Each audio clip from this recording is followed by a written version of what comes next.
Hello, I'm Mike Douglas, and this is the New Technologies in Mathematics seminar of the CMSA at Harvard University. And today we're delighted to have Iddo Drori from MIT and Columbia University. And he'll tell us about using language models to generate and answer questions in university level courses. So as I always do, I'll offer to watch the chat. And if you have questions that you raise there, I'll bring them in at an appropriate time. And we'll have a few minutes at the end for questions as well. So please go ahead, Iddo. Okay, thank you very much for the invitation. And I'm very excited to share with you our latest work and research in the past year and a half in this field. I'll talk about learning to learn courses, or machine learning of 32 STEM courses and mathematics courses across 2 schools, the schools of engineering and science, across 8 universities by now. And so I'll start from a few months ago. There was a common misconception until recently that neural networks cannot do math. On a benchmark of math questions, neural networks would do less than 7% accuracy. And this is across the board from linear algebra to calculus, etc. And we had recent progress in the field back in July of 21, where we were able to solve questions from a course called 6036, which is Intro to Machine Learning at MIT. And we used language models for that were pre-trained on text and the graph neural networks to solve questions from the course. Though we only handled numerical answers, it took us a week to curate the data and train us for a single course, and we overfit that single course. We didn't scale up to multiple courses. That work won Best Paper Award, but it was very limited.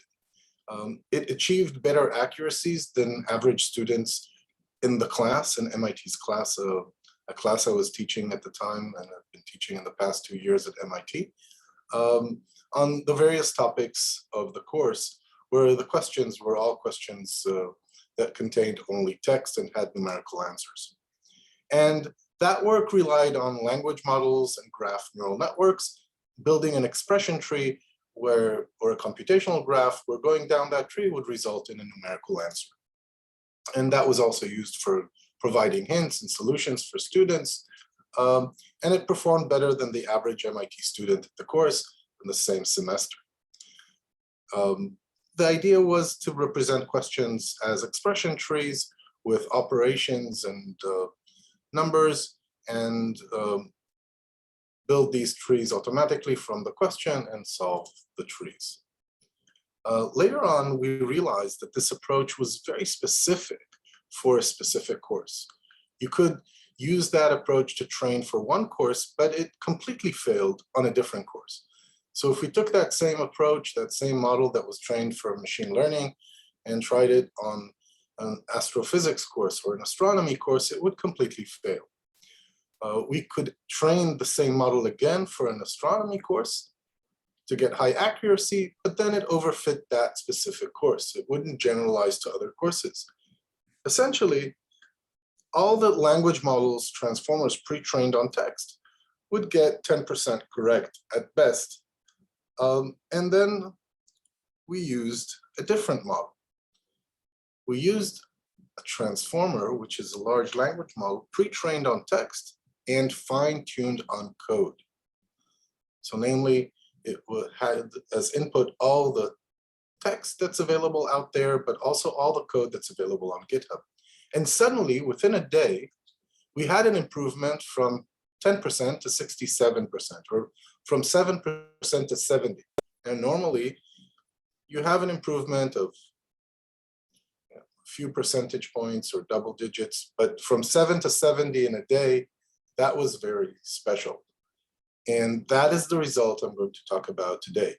How did we jump from 7% on questions to 70 in a method that's also scalable to hundreds of courses? So I think this is the strongest result we've had during that year. And we presented this to Gilbert Strang from the mathematics department, and he said, you know what? Look at the big math courses.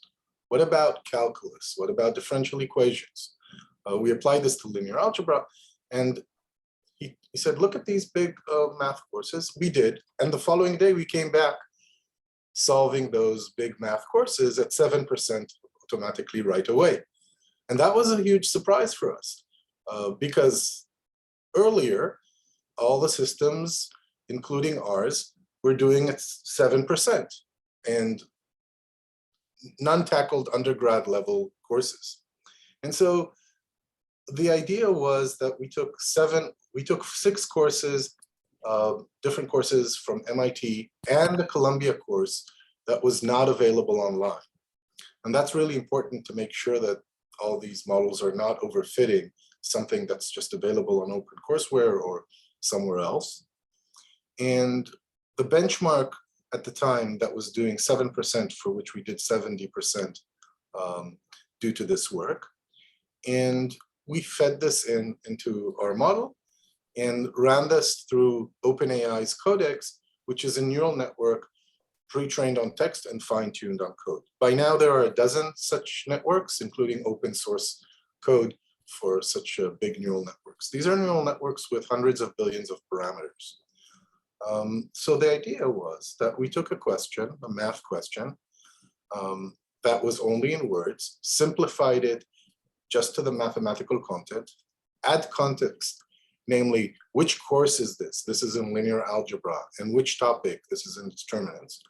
Added the library name if there was a certain AstroPy library to be used or a SymPy library to be used, and fed that in to a neural network that would output, rather than a solution or rather than try to extract elements from the question, would synthesize code. And that code would solve the problem. So the key idea here is, rather than trying to take the question and figure out the entities and build a graph and solve that graph, the key idea was to synthesize code that would run, and then the solution of that code would be the solution to the problem.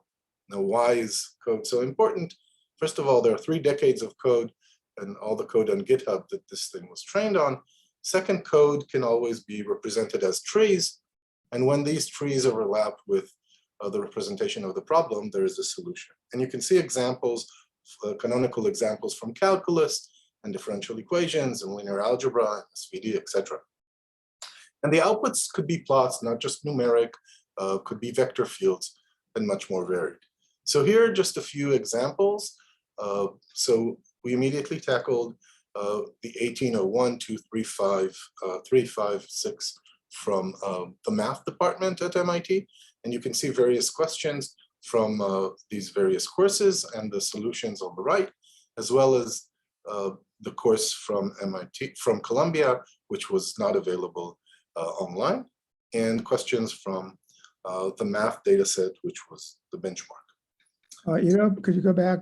Maybe you'll do this and then you can go ahead. But for example, could you go through one of these questions, maybe question 1, and then show us something about each step? So do you tidy up the question in number 1?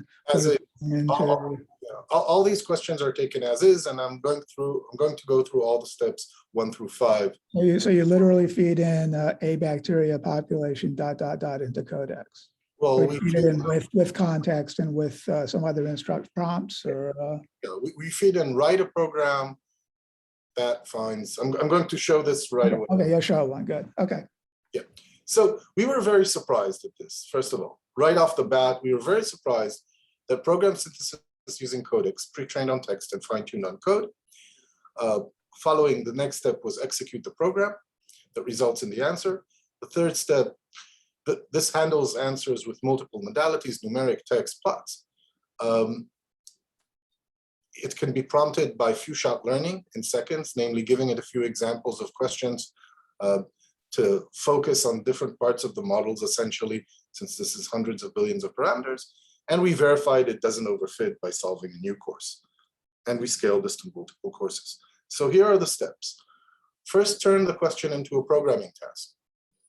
The thing we tried is as is at the start.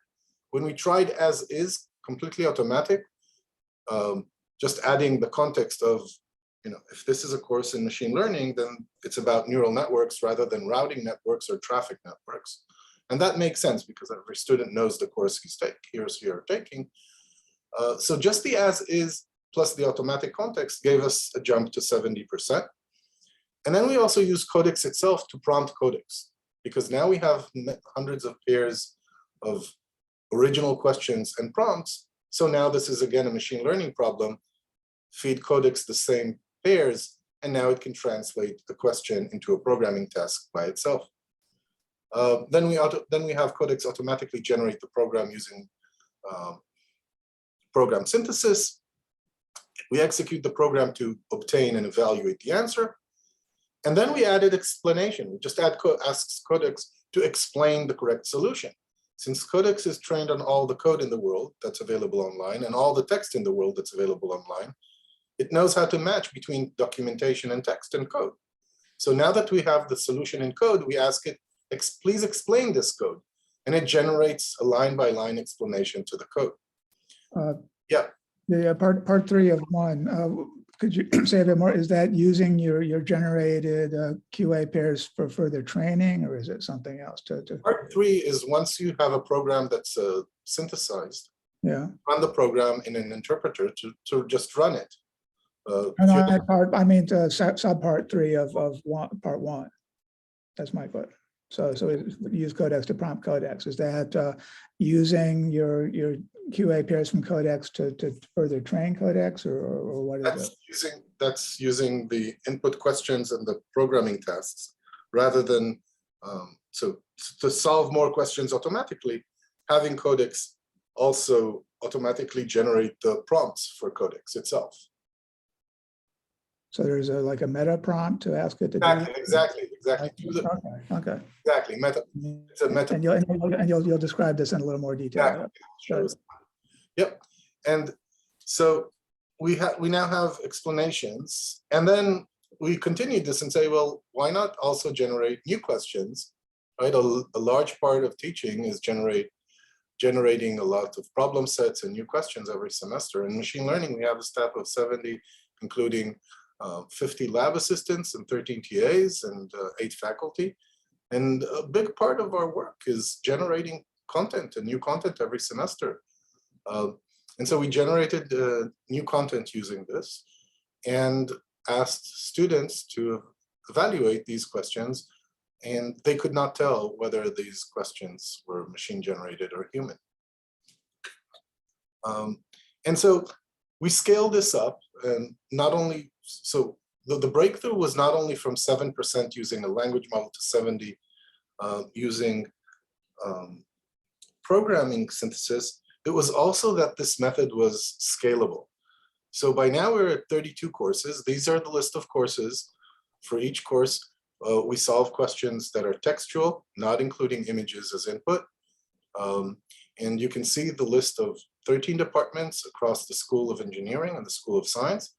And we added universities, Ivy League schools, just to make sure we're not doing something special for MIT Open courseware or some other thing, including new courses that have not been published online, whose problem sets are private, from Cornell and Columbia. This is important because you want to make sure you don't overfit, and these problem sets or solutions are not just being memorized online. And that's where we are right now. So here's the basic idea. The basic idea was, instead of using a language model to answer a question such as find the distance between 2 points, is to turn this into the problem of a program synthesis task, to write a program that finds the distance between these 2 points. That was the moment, the day after that, that was the jump from 7 to 70. So here's another example. Write a program to compute the reduced row echelon form of a matrix and compute the reduced row echelon form of this specific matrix. And the output of Codex is this output right away, within a second. And then if we run the program, we get the result. Okay, that's as is.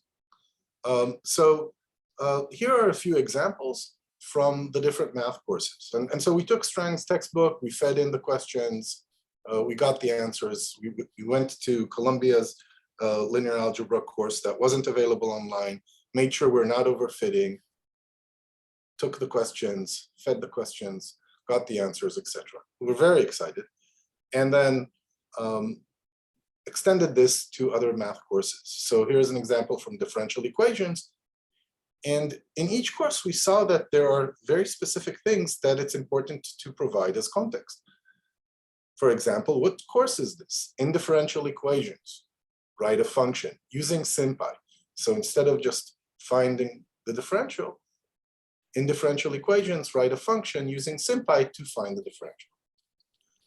Or using streamplot to output a nice plot or a vector field as shown on the second example in panel B. Or in probability and statistics, it was very difficult for us to compute conditional probabilities and infer. Yes, go ahead. Yeah, so is the rephrasing of a question produced by a human or semi-automatic or automatic?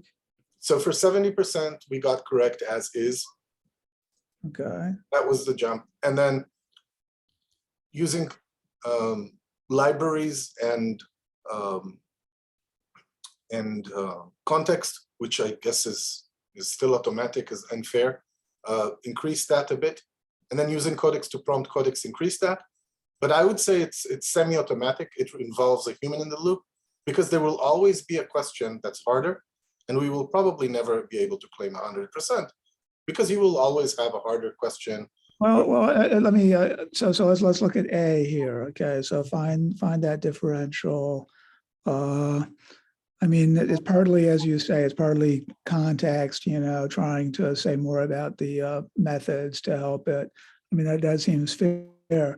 I guess a basic question one might ask is that to the extent that humans were in the loop, did you keep track of how, for example, if one human is doing it, was it successful on the first try, the third try, the fifth try, that kind of thing? Yeah, if more than one human was in the loop, was it reproducible, this kind of thing? Do you quote those statistics? Yeah, so for example, A is a complete, you can consider A to be automatic, right? Because if you know the name of the course, this is just appending in the prefix, the name of the course, and the words write a function, and taking the rest. Well, I think I would say it's plausible that it could be automatic with not too much more work. I don't think that's a call to the API. So this is specifically these examples. So again, we split this into examples that are as is, that we have code for, that we just call the code calls the API, it generates the prompt from the question, and those are part of this. It's like a set.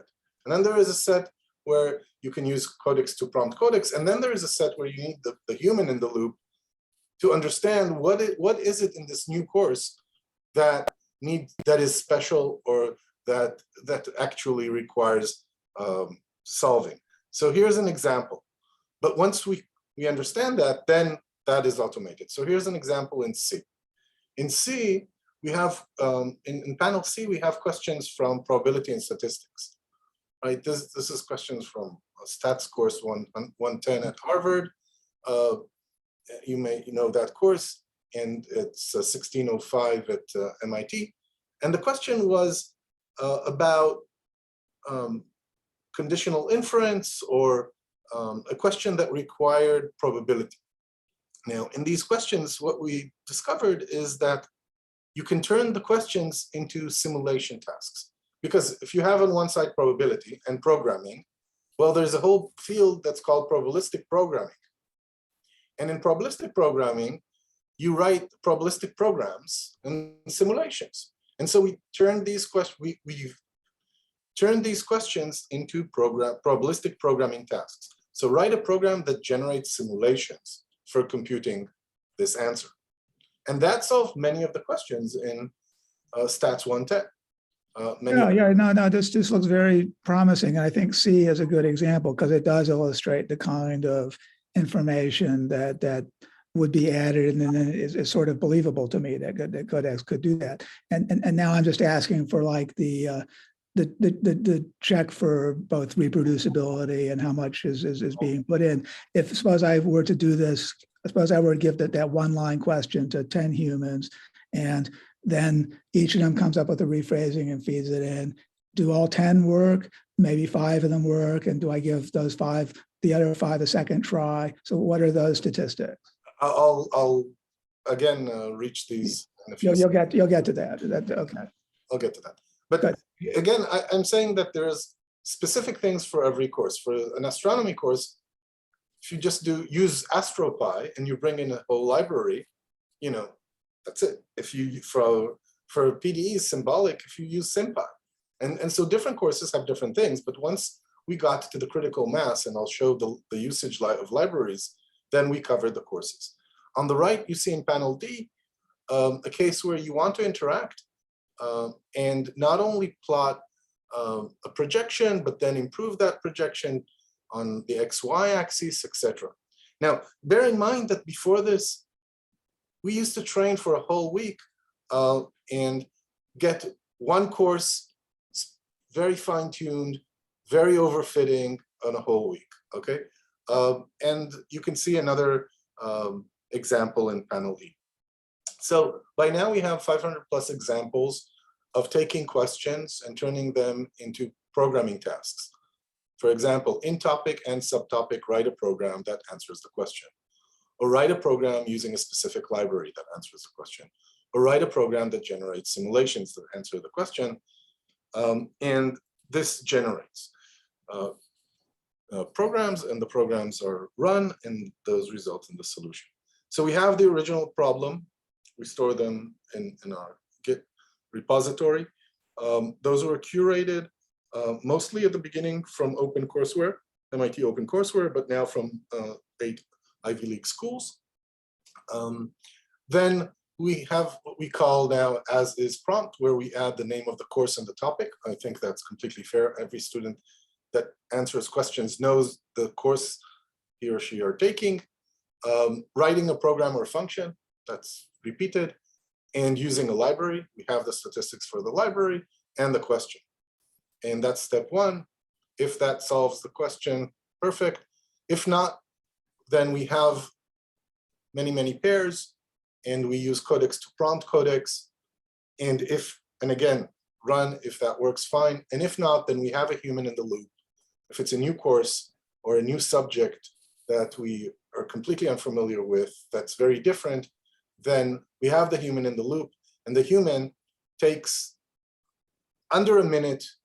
Whatever the human does in under a minute, the rule for our codexers is take the question, plug it in using these simple tools. If you can do this right away, fine. If not, jump to the next question. Okay. And again, I would say that this is semi-automatic, and there will always be harder questions and new courses. But I'd like to focus on a few examples. Can I ask a quick question about the under a minute thing? Yeah. Is there like a checker that checks that it's the right answer? Yeah. Okay, so there is when we curate the data, we curate both the question and the answers. So we take courses where there are p-sets and solutions, rather than having these students start solving all the questions from all the courses, which takes considerable time, and then they compare the solution with the solution for the problem set, which could also be a plot visually, etc. So we don't have an automatic checker because this is images and plots and other modalities. We started with the code that would evaluate automatically, but that was very brittle because it only works for numeric answers and handled formatting issues. So the human essentially looks at the solution from the problem sets, which we all have in a JSON file, and looks at the solution from the code and says, are these the same? And perhaps as important is the method. You know, we are using Codex to explain the solution.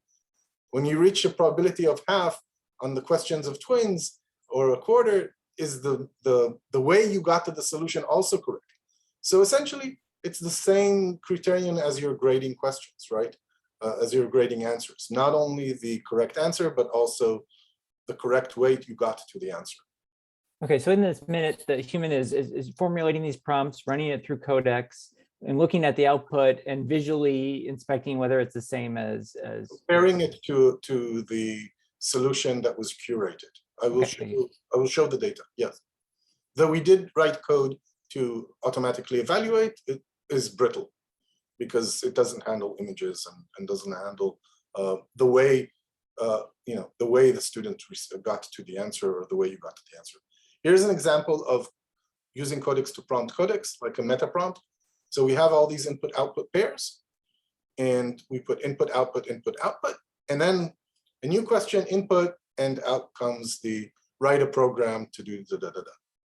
Okay, so why does this work so well? So before, we tried language models like GPT-3. It utterly failed even on computing the magnitude of a vector. It doesn't know how to compute that. It knows the concept of a magnitude of a vector, but cannot compute for new numbers and values. Okay, and whereas on the right, when you turn it into a programming task and you write the programming task in Python, you get the correct answer. So you can see here that language models themselves, and that was why the perception was that neural networks and language models would fail on math, because they simply didn't understand math. They couldn't compute the magnitude of a vector, the simplest thing. Of course, so mention linear algebra questions, etc. But using 3 decades of programs that are out there and millions of programs on GitHub that this thing is fed, then now we have all the text in the world that's available online, plus all the code in the world, and together this program synthesis approach works. Now, why does this work? Well, that's probably a more interesting question. Well, the program on the right can be presented as a tree. Every program can be represented as an abstract syntax tree. And that tree, if you think about a problem, when we as humans take in a problem, we turn it, many times, we turn it into a computational graph. We do the abstraction, we turn it into equations or a tree, and then run down the tree. So that program is essentially, on the right, is a structured representation, which may be represented as a tree. And when those trees in the background correspond to the representation of the question, that is solved. Very importantly, we wanted to check that this is not overfitting, right? Since there are millions of programs online and this is taking in all of GitHub, well, maybe it is just looking at some library that solved Strang's book. So we took another course, COMS 3251, that's not online with new questions. And we just wanted to make sure that the instructor there didn't create more questions that are the same. So we took yet another course, new course from Cornell that had different types of flavors of questions. And regarding this, it generalizes. So we see this in synthesis. We took programs from quantum edge detection, giving it questions about quantum horizontal and vertical edge detection, and it would generate quantum diagonal questions. This is generalization that comes from the classical world rather than overfitting or memorizing anything. A question that we had initially was, how much of this is as is? How much work is needed by a person codexing this? And before we started with Codex prompting Codex, just the as is, you can see here a proxy of a measure between the original question and the question that resulted, the programming task that resulted in the correct answer. And you see for different courses, what is the cosine similarity between the embeddings of them? And that is a proxy for how much, if at all, work is being done for changing the question. What is the distance between that question to the programming synthesis task that results in the correct answer? So you see on the right there, these are questions that are just completely as is. And then up until that right part of the distribution, these are just the topic and the name of the course and the programming library. Then we used the same tool in a few-shot learning way to generate questions. These are, yeah. Again, on the previous slide, do you have the statistic of for cases where what percentage of cases were humans in the loop, and how many tries seeing that they failed and being able to make a new try? What was what's the distribution of that? Okay, so everything on the right here, the two bars on the right, there's no human in the loop, but everything to the left of that, there is some human. Okay.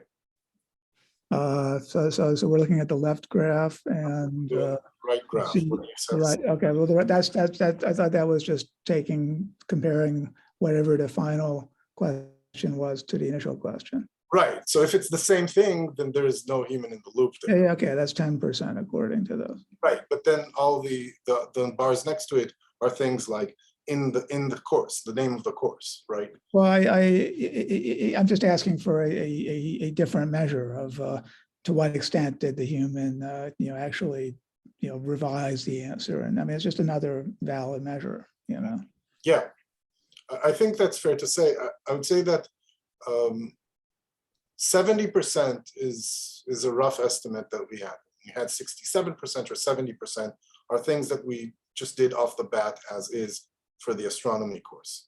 Okay, that was the bulk. That was a fair bulk, a conservative. 70% is you just put in some boilerplate stuff, yes, exactly, course and the library and so forth, and that's it. Yeah, that's it. 67% on the astronomy course. That's impressive. Okay. That was like the measure of accuracy, and we thought that this task of I get this question a lot, but I think that this task is less complicated than the task of translation from one language to another. Like turning a question into a programming task is, I would say, I didn't focus on that because I think this is not the main thing that's happening here. I think that task is a task of translation, and by now when we have over 500 pairs, just by example, these expert demonstrations, that translation task is not the major thing. But I think that people will always come up with harder questions. And I don't want to fall into the pitfall of, can you solve automatically this question and that question? There will always be some other question that I know that we will require some manual translation. Yes. Yeah. Well, exactly. You have a selection which really selects questions for which most educated people should know, and so there really should be material out there for the system to learn how to answer it. Yeah, it's a machine learning problem to translate from question to. Right. It is a translation, and it is a selection of questions for which the material needed to answer the question is readily available. Yeah, and it's modalities that don't. So if you draw on your blackboard there on the back a question about neural networks or topology that I would need to use computer vision to understand, this would not solve that, right? So here are questions that we generated using this approach. There are machine-generated questions on the second column, and the closest question in the data set on the third. We had a survey approved by the IRB, and in this survey, the students could not distinguish between, looking at machine-generated questions, they could not tell whether they are human-written or machine-generated. This is just another way to show the confusion matrix. Generating a new question is simply putting in questions, and there was no filtering on your machine-generated questions. This is just everything machine-generated. Here is an example of the generation. You put in 30 questions. You ask for question number 31. Okay, you can cut in any place you'd like, and you'd get a new question there. So this works amazingly well, right? Generating new questions. I've been using this in a course with 100 grad students now for every quiz to generate new questions. It reduces my time when teaching a lot for creating content. It doesn't just plug in new values in the same question. It produces combinations that are unexpected and interesting. And then we said, well, why not just also generate explanations? So when you have a program, you can ask Codex to generate the explanation for the program. And here is an example where we have just a simple toy example, but this can be applied to any of the programs. And you'd get the explanation and the documentation essentially explaining the solution.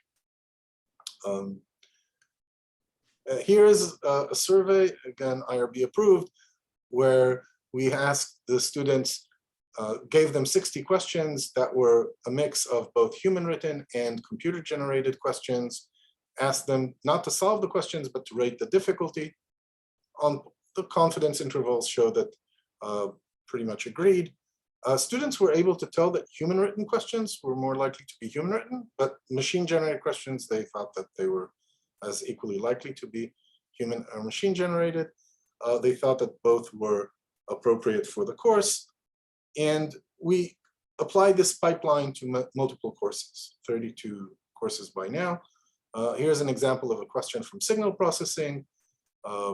Then we write a program using SymPy, feed that through Codex, get a program, run the program, feed that program again through Codex, asking for an explanation and get the solution. So we use Codex twice, once for generating the program and then for explaining the program in text and explaining the solution as well. So twice using, and we may use Codex meta use of Codex in the beginning to generate the input from the question. Here's the current status. I have this big Excel sheet with all tabs and questions from each of these courses, and you can see it scales up to courses such as economics and mechanical engineering and mathematics, and chemistry, etc. And the nice thing about this is when you generate questions, you can say, you can put in a mix of say 40% economics and 40% mathematics and 40% optimization and generate questions from a course that would be that mix, like generate new content from a new course. That would be a mix of these courses. And I wanted to look at this, to visualize this. So I said, well, okay, we have these questions. Each question here is a dot, and it's colored by the number, the title of the course. So let's look at Stats 110, for example. On the bottom here, you see Stats 110 and 6042 and 1805. These are essentially all statistics and probability courses. But you can see that differential equations is running there on the middle, used in a lot of courses. And you can see that chemistry maybe is isolated there in a cluster. This is a low-dimensional embedding for visualization purposes. Each dot is a question in a course. Each color is a course. And so now we're creating the graphs of questions and the graphs of courses to generate curriculum and prerequisites, not based on our previous history and our, what we've learned before, but based on the data, right? Based on what does the data show? Where are these questions being used? And this is, you can see interesting clusters.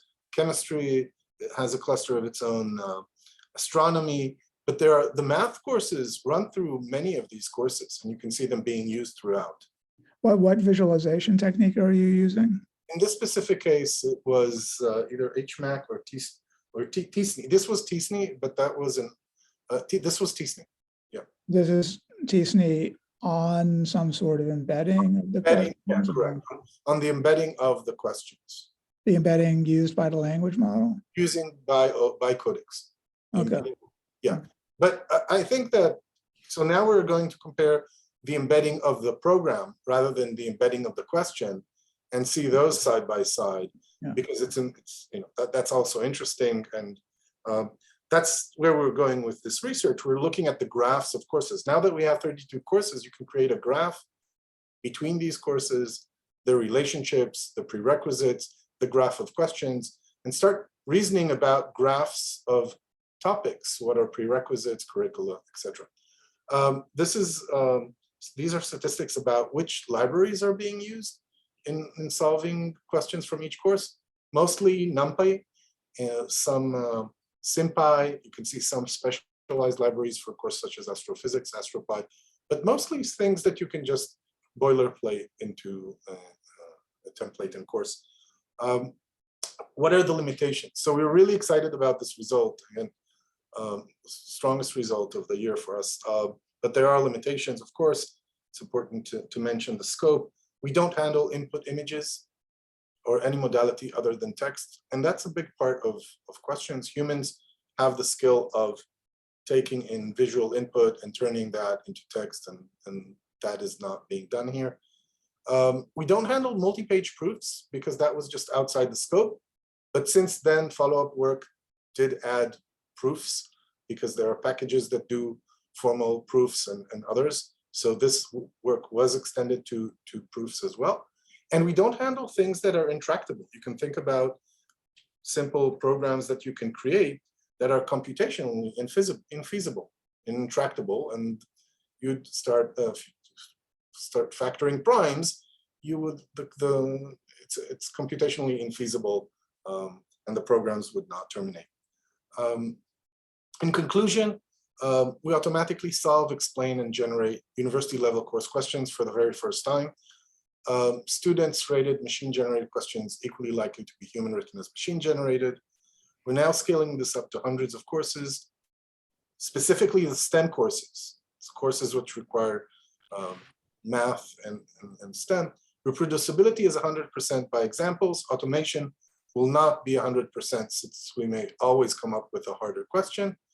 And there's an impact on higher education. So I think the benefits are for advancing residential learning, enabling self-paced learning, right? We can generate the difficulty of a question just by saying the difficulty 4 or 5 and say the difficulty, use the background of the student and say which major or courses he has taken before to generate the questions and tailor these questions to be personalized to the student. Use this as a tool for curriculum design and evaluation, and generate content automatically at scale. And with that, I'd like to thank all the collaborators. This project has grown from 3 people to over 20 people in the past 2 years.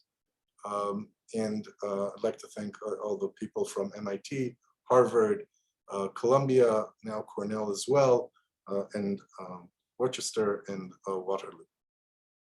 With that, I'll be happy to take any questions. Thank you. Thank you. Very, very, very interesting. And have you put enough online that we could reproduce the results you showed us? So we are, I had a slide with so we have a private repo at MIT with the data and the code. We're going to release that upon publication. It's now under revision for PNAS. And we store all the questions in files, in data files, and the code as well.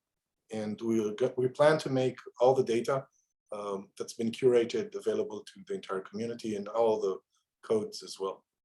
Oh, great, great, thanks. Questions from the audience? I just went to Google Scholar, and it seems to know about the paper, but the link seems to be broken.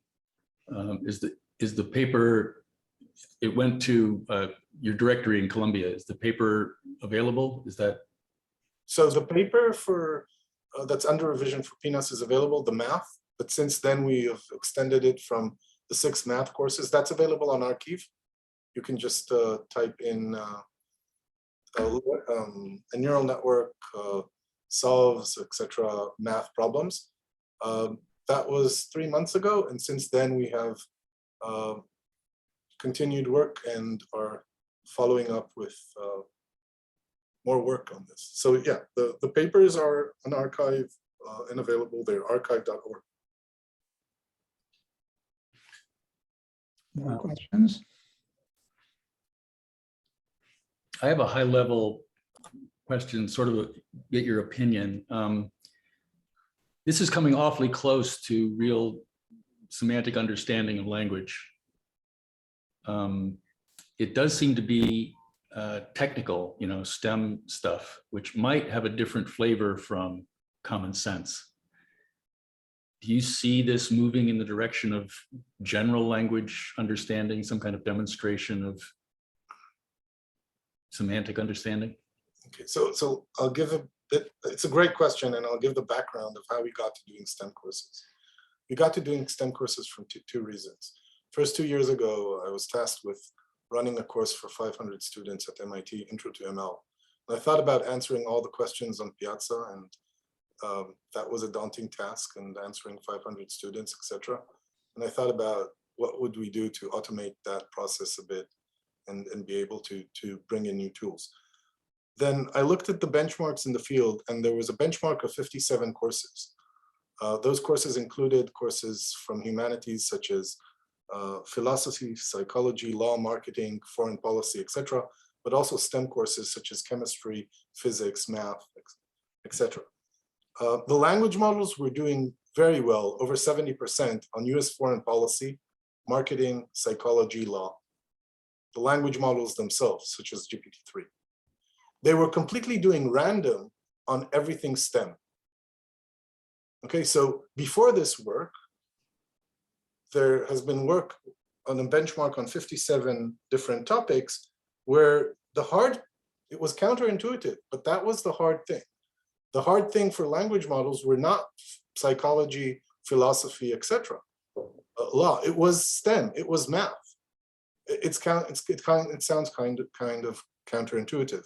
And so we went to where the difficulty was, which was in the STEM courses and the math topics. And so that was one insight. And program synthesis essentially now brought all the STEM courses to the same performance as the ones where you could use just language. That's one thing. Another thing is, this is my take on where this is going. I think transformers currently have a trillion parameters, right? Right now, as of this day, I can update this again, there are 1 trillion parameters in the big language models. Our human brain has 100 trillion connections. This is growing 10x every year. So in 2-3 years, we'll have the number of parameters roughly surpassing the number of connections in our brain. What's going on there? It's hard to tell, but people that have been working in language seem to think that we are computing some sort of tree representation. Humans have some tree representation when they're using language. That's a basic insight from people in neuroscience, that there is some tree representation going on. So I think those are my best educated guesses to answer your question based on empirical results and where this is going. I hope that answers your question. I guess I was just wanted to get a sense of how optimistic. I mean, I find this a little, I don't know, promising or scary, right? That we're getting very close to, machine sentience. I just wanted to get your outlook on that, but I think you sort of. My outlook is based on the facts. I'm a data science person. So I'm a statistician and a computer scientist and a data scientist. So my outlook is based on the facts, and I look at the data. And this is the data. And the data was that we could not do math and STEM up until 6 months ago, only humanities courses, and now we can do all of them. We can do STEM and humanities, and science and engineering and math. Math was the key, and the key to math was program synthesis. My outlook is that these models are continuing to grow. This is continuing to improve. That I can just report these facts scientifically right here rather than making any personal opinions here. I'd rather, report the facts scientifically here. I can say where is this going and where I think this is going. Automation can be improved using methods such as, Monte Carlo tree search and self-play. Codex writes code, so specifically it can write its own code, and it has a performance metric. So learning is an adversarial game, and you can write your own code to essentially change Codex itself. I think that now we're still using individual codexes. Codex there's a small open source version for that, but it's still a single model. As humans, we train populations of models. So I think about training populations of codexes or transformers that compete and collaborate And so I think these are interesting avenues of where these things are going. And once that knee is hit and Codex can improve and self-improve, and we have thousands of these, I think then we'll have additional breakthroughs that I would then hopefully would be able to answer your question on the positive after doing that. With that, I'd like to, a shameless plug, just refer to a new book that is now in press with Cambridge University Press. And so if you'd like to use the book for teaching, feel free to contact me and I'll provide the entire book online for you. All right. Do you have any plans to commercialize this discovery development?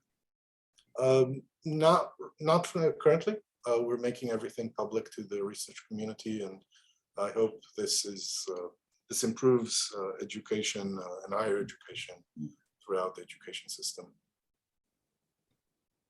More questions? I have a question.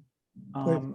Can you say more about, you said you can't do like long proofs right now, because I think because of context size or because of just what this can do. But you said you were able to do some proofs. Can you say more about that? Is that in your paper now, or will that be in your future papers? That there was follow-up. So I didn't catch the beginning of your question. Can you repeat the beginning? Yeah, so the question is just about the proof. You said you can do proofs. I assume you meant mathematical proofs.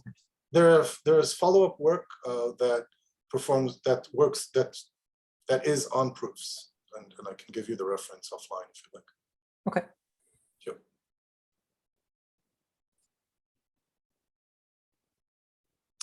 Okay.